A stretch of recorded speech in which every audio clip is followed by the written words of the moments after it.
A você que está aqui no canal Semeando Unção, sejam todos bem-vindos, sim, todos vocês aqui do canal Semeando Unção.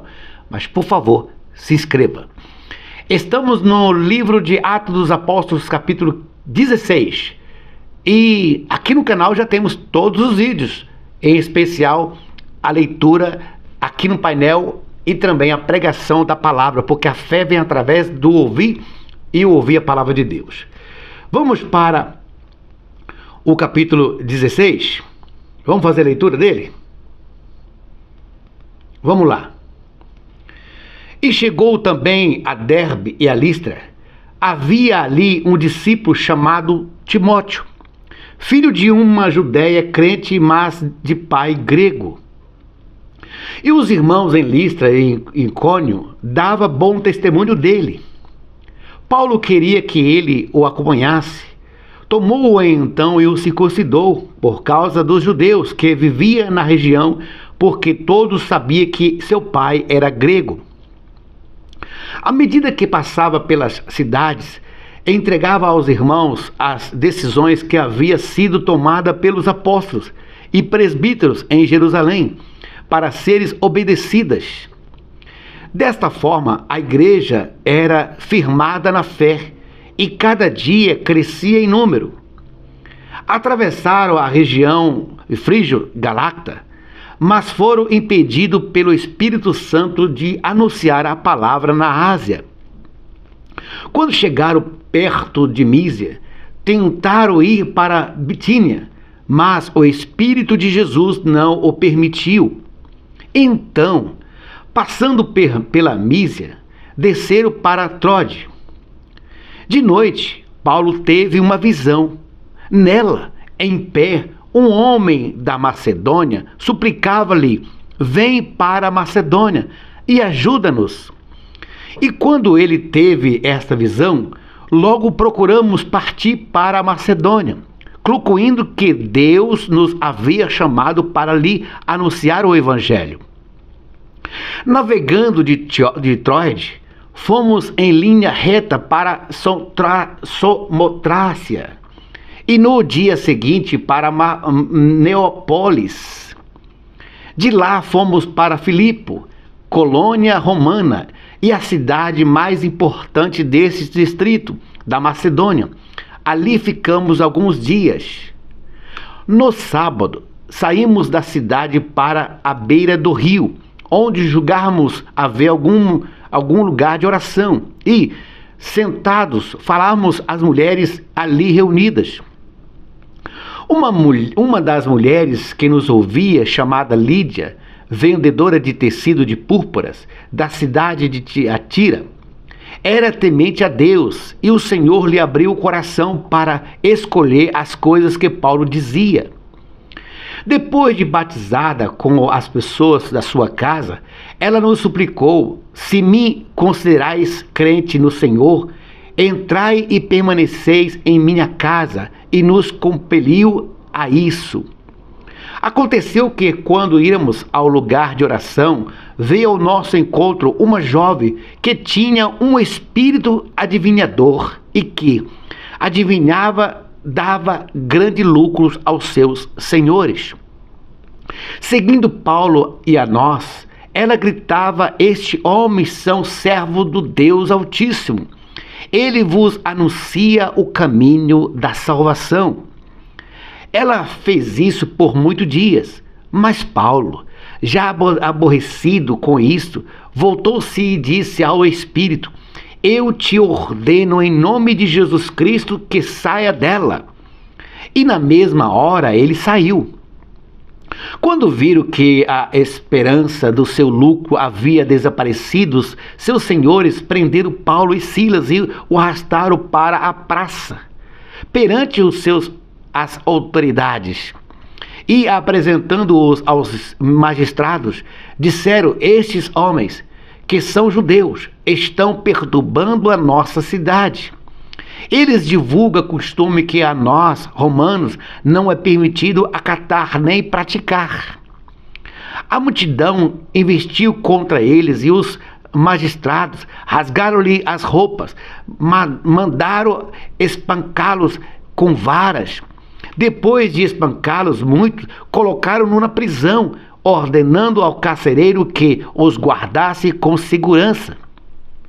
Tendo recebido essas ordens, ele os colocou na prisão externa e prendeu-lhe aos pés no tronco. Por volta da meia-noite, Paulo e Sila oravam e cantavam hinos a Deus, enquanto os presos os escutavam. De repente houve um terremoto tão intenso que os alicerces do cárcere foram abalados e logo todas as portas se abriram e as correntes de todos se soltaram.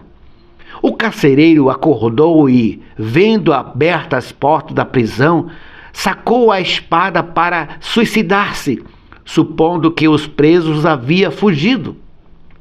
Mas Paulo gritou para ele: não te faça nenhum mal, porque estamos aqui todos.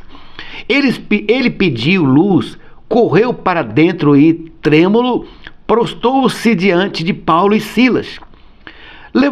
Levando-os para fora, disse: senhores, que preciso fazer para ser salvo? Ele respondeu: crê no Senhor Jesus, e tu e tua casa, e sereis salvos. Então pregaram a palavra de Deus a ele e a todos os que era de sua casa. E, levando-os consigo naquela mesma hora da noite, lavou-lhe os ferimentos e logo foi batizado, ele e todos os seus.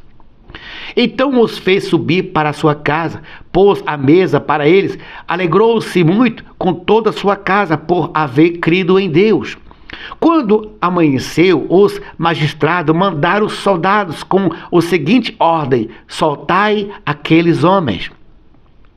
E o carcereiro transmitiu a Paulo essas palavras, e os magistrados mandaram que fosse solto agora, pois sai e ide em paz. Mas Paulo lhe respondeu: sendo nós, cidadãos romanos, espancaram-nos publicamente sem termos sido condenados e a nós colocarmos na prisão?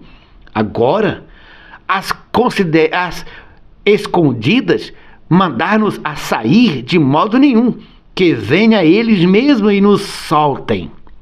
E os soldados foram dizer isto aos magistrados, e os quais ficaram com medo quando souberam que ele era romano.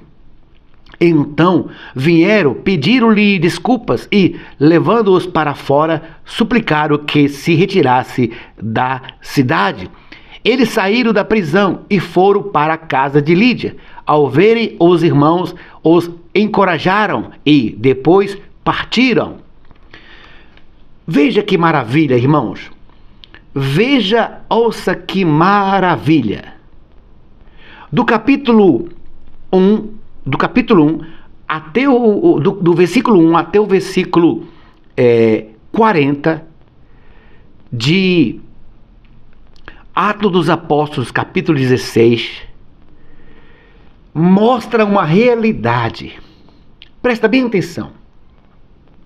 Presta bem atenção no que eu vou te dizer.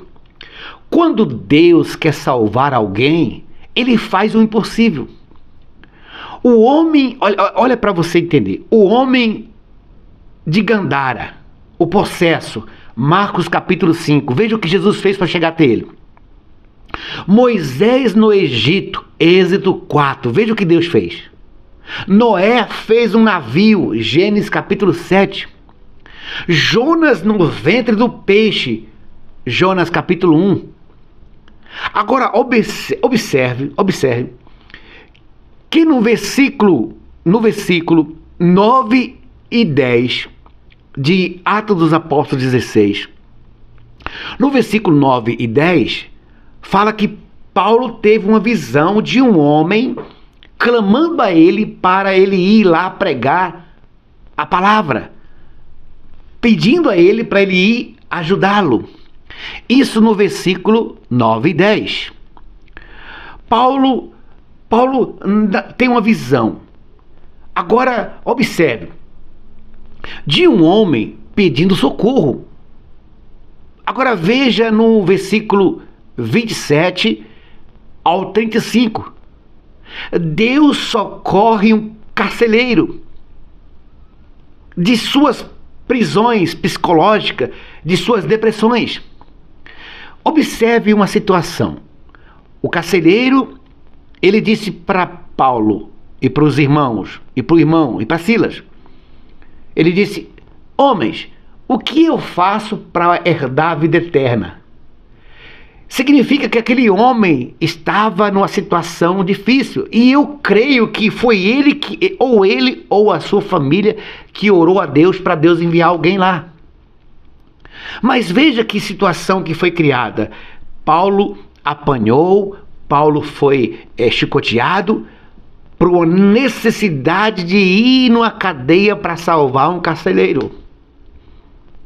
A mesma coisa é Jonas 1, Gênesis 7, Êxodo 4, Marcos 5, quando Jesus foi para Gandara, veja a dificuldade que Jesus passou, mas chegando lá, deu o livramento para o processo.